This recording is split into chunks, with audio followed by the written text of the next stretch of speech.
మండలంలో గ్రావులు కోరి వైఎస్ఆర్సీపీ నాయకుడితోటి నడిపించింది నువ్వు కాదా? అదే వైఎస్ఆర్సీపీ నాయకుడి దగ్గర ₹1 కోటి డబ్బులు తీసుకుందో నీవు కాదా? ఎమ్మెల్యే కొలుగుపూడి శ్రీనివాసరావు నేను అడుగుతున్నా, మా దగ్గర ప్రూఫ్లతో సహా ఉన్నాయి. అదే ఎమ్మెల్యే కొలుగుపూడి శ్రీనివాసరావు గారు 3 ఎకరాల భూమి అతని దగ్గర నుంచి వైఎస్ఆర్సీపీ నాయకుడి దగ్గర నుంచి కొనుక్కున్న మాట వాస్తవం కాదా అని చెప్పి నేను అడుగుతున్నాను.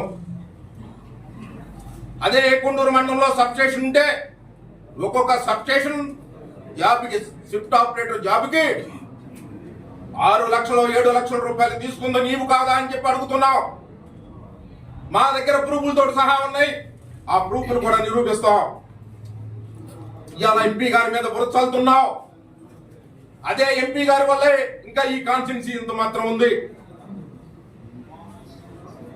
అదే ఎంపీ గారిని దేవుడు అన్నావు, ఆయన వల్లే నాకు ఈ రకంగా ఉంది, నేను ఎమ్మెల్యేగా గెలిచానన్నావు. అతను రుణం ఎప్పుడు తీర్చుకున్నా ఈ రకంగా తీర్చుకుంటున్నావా నువ్వు?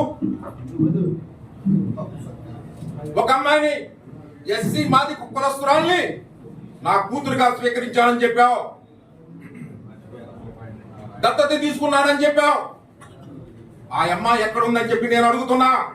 ఒక హాస్టల్లో ఉంది, నా కూతురుతో పాటు ఉందని చెప్పావు. ఆ రోజు నేను పెంచుకుంటున్నా, నా దత్తత నా ఆస్తుల్లో అన్నిట్లలో హక్కు కల్పిస్తున్నానని చెప్పావు.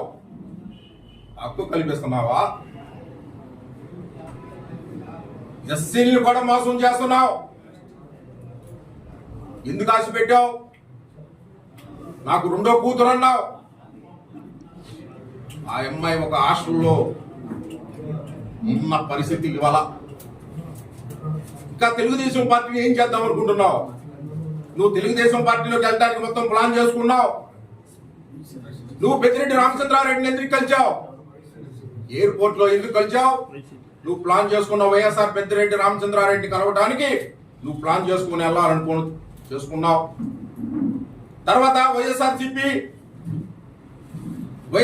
నియోజకవర్గ కన్వీనర్ నల్లగట్ల స్వామిదాసుకి బర్త్డే ఇష్యూస్ చెప్పావు. నీకు సిగ్గుందా అని చెప్పి అడుగుతున్నావు.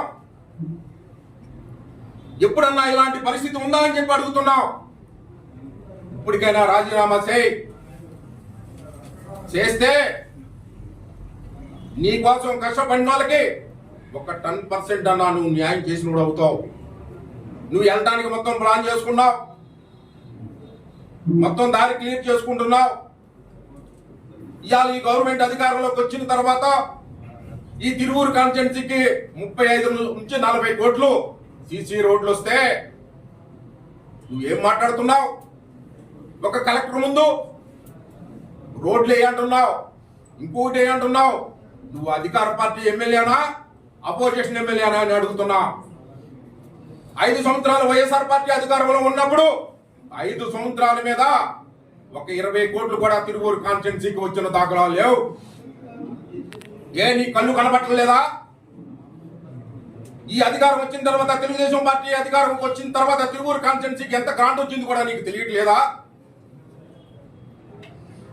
నీకు కళ్ళు కామరం ఎక్కినాయి.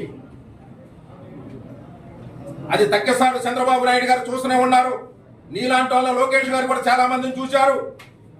నీకు రెడ్ బుక్ ఎప్పుడో ఓపెన్ అయ్యింది, నీకు అన్ని క్లియర్ అవుతాయని చెప్పి ఈ సభాపూర్వకంగా మీ అందరికీ కూడా, మీడియా మిత్రులందరికీ కూడా తెలియజేస్తున్నాం.